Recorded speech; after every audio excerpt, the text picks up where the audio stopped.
Hey, what's up mga kasi for to this video na ako'y gustong ipaila-ila sa inyo nga kahoy. So mao ni ang ginatawag nga neem tree. So nakatanom ko ani isa ra kapunuan pero wa siya mindako.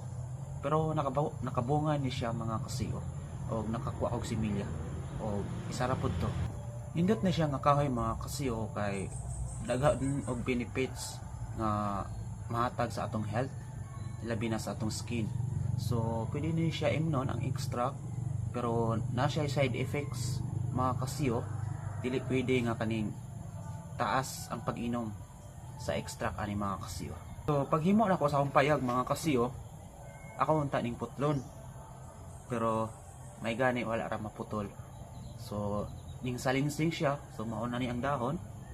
So almost 2 months na siya giputol pero mauna ni ang dahon, so dali ra siya mindako o mura na siya nahimong bulak bitaw kay duol man ni sa akong payag, so wala na ako giputol kay kaning mga dahon mga kasiyo mapuslan man kay isa po ni sa akong main ingredients sa akong sabon.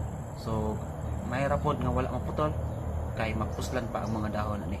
Kay kining mga dahon mga kasiyo nag-research ko ani is naagi mga nindot nga benefits na mahatag sa atong skin o basahan lang ninyo ang mga benefits nga akong pang research na nakabutang sa taas.